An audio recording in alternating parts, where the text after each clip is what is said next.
Hello and welcome to the channel. I am Ananya. Take a look at this question on your screen. Where do you work? Now you may think, what's wrong with this? This is a perfect question. But you know what?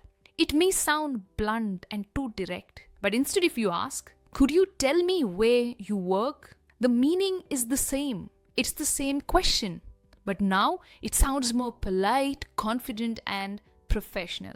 So in this English lesson, I will show you what indirect questions are, how they instantly make your English sound more polite, and where you should use them in your conversations. Come on, let's get started. First, what are indirect questions? Indirect questions are polite versions of direct questions. Now, instead of asking a question straight away, we soften it using polite phrases like, can you tell me? Do you know? Could you please tell me? Or I was wondering. Take a look at this sentence. Where do you live? Instead, you can ask, can you tell me where you live? The meaning is exactly the same, but the indirect question sounds more respectful and less demanding. When you say, where do you live? It sounds like you're demanding an answer.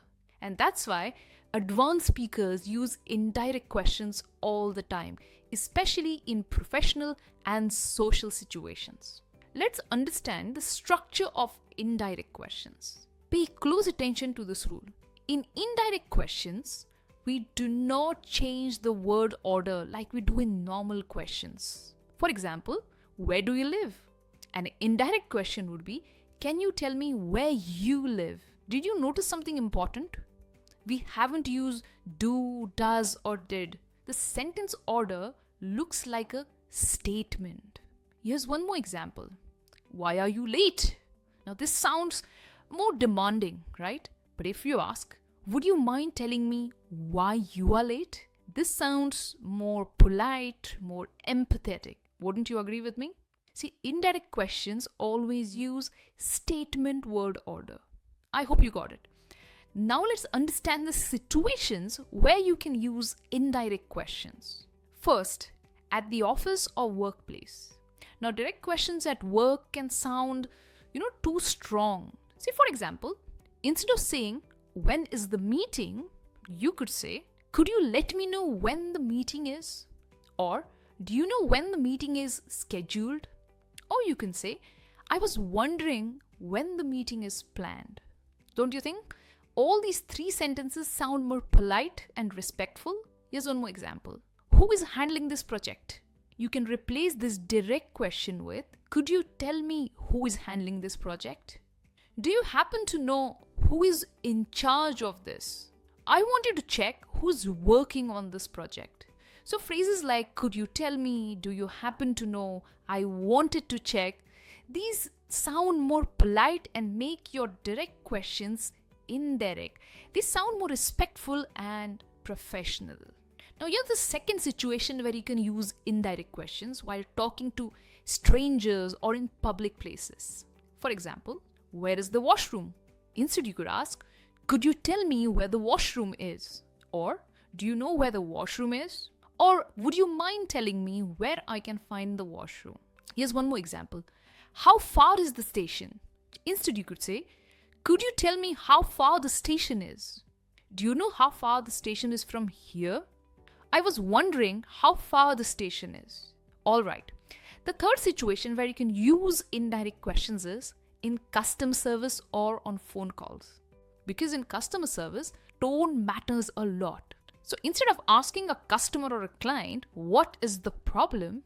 You could say, could you explain what the problem is?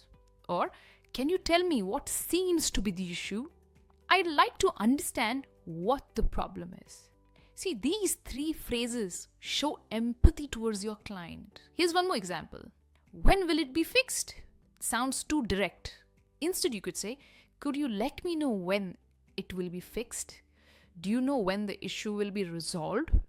I was wondering when this might be fixed. Alright, moving on to the next situation in interviews and formal situations. Now, direct questions in interviews can sound really risky.